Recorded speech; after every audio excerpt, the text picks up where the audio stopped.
Shalom. First and foremost, I'd like to say all praises is due to Yahawah, BAHASHAM, YAHAWAHSI. YAHAWAHSI. Double honors to the apostles and elders of Great Millstone. Peace and salutation to Allah Akim of this pushing the truth in love and sincerity and in humility. So today, me and the brother Yashawan, we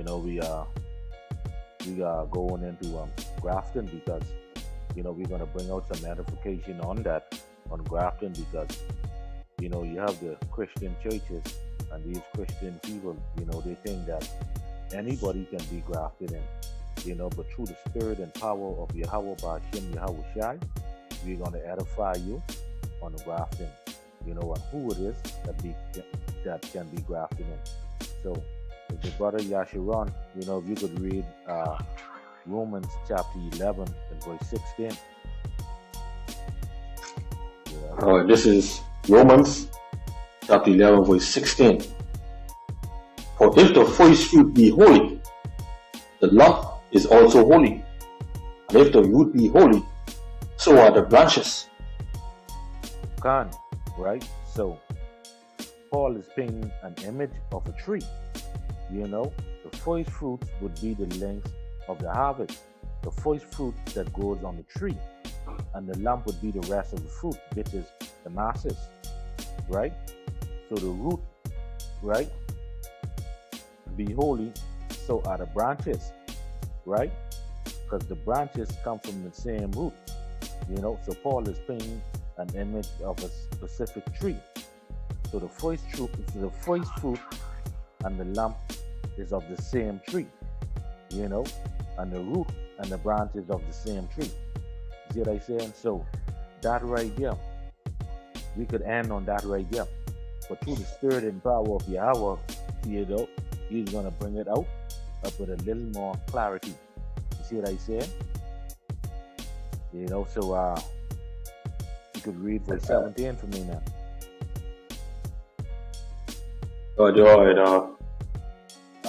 Shilakia, right? Because the scripture right here, what I mean? This is talking about a specific tree. This is talking about one tree. See what I'm saying? They're talking about the fruit, the first fruit, the lump, and the branches. All that is dealing with one tree. Okay? All right, verse 17. Verse 17. And if some of the branches be broken off, and thou, being a wild olive tree, would graft in among them, and with them partakers of the root and fatness of the olive tree.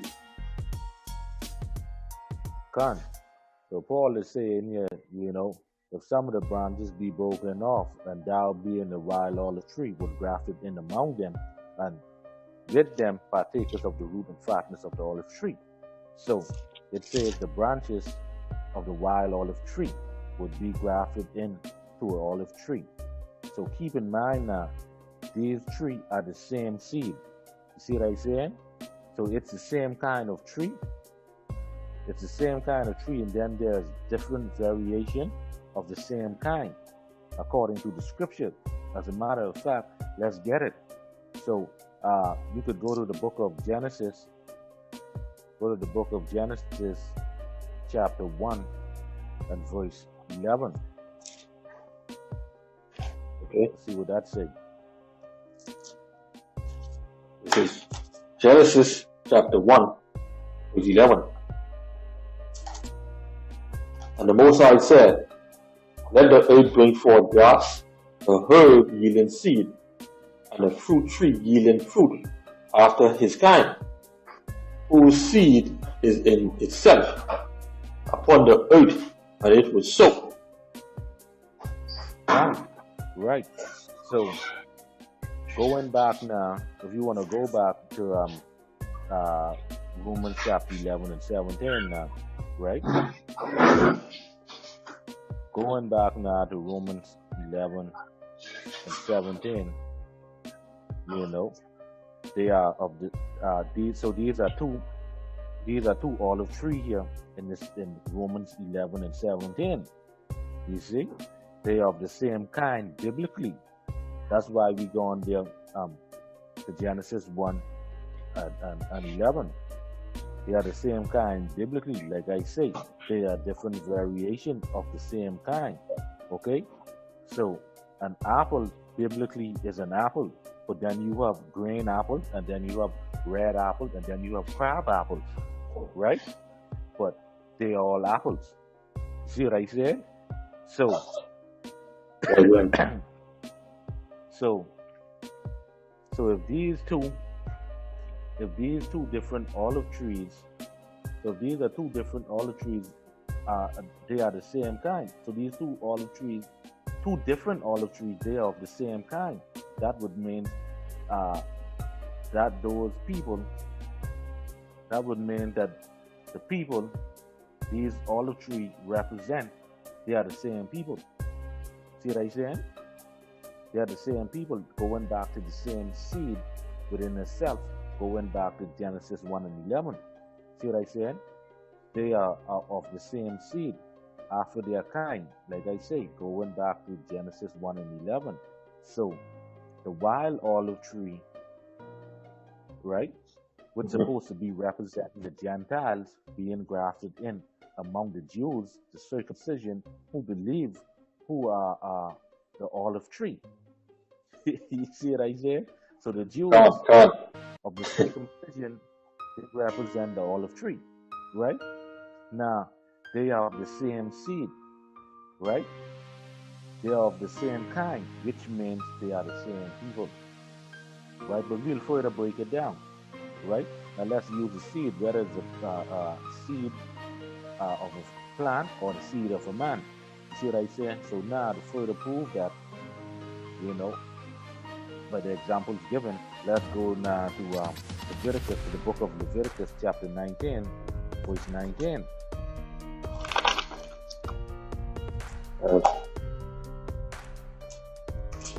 Leviticus chapter 19, verse 19. Right? Ye shall keep my statutes. Thou shalt not let thy cattle gender with a diverse kind. Thou shalt not sow thy field with mingled seed, neither shall a garment mingled of linen and woolen come upon thee. Can't. So you're not supposed to sow a field with mingled seed, right? So the point I want to make is this, right? The Most High said in His law, we are not to sow a field with mingled seed. So how in the hell He Himself, right, would be grafting in another nation into Israel? Because in this law, right, this forbid grafting in mingled seed or different seed or the nation and the different physical seed as far as plants. You see what I'm saying? Dealing with the plants as well. That ain't gonna be. So if we apply the same law back to Romans 11 and 17, it would be impossible, right? And that would make the Most High a hypocrite for Him to mingle another nation or seed into Israel, because this is His law. You see what I say? That makes no sense. You see what I say? That don't make 1 ounce of sense. So they have to be of the same seed according to Genesis chapter 1 and 11. You see what I say? So now I have this article, right? I want to go into to prove that, in the name of the article, and when you guys have a chance, you could look it up yourself. This name, can you graft different types of fruit trees together, right? So when you get it, the different, it says, can you graft different type of fruit trees together? Going down here to multi-graphs. Let's start with multi-graph. The first paragraph, right? It says, The trick to creating a multiple fruit bearing tree is to graft several compatible varieties or species onto the same rootstock. See what I say?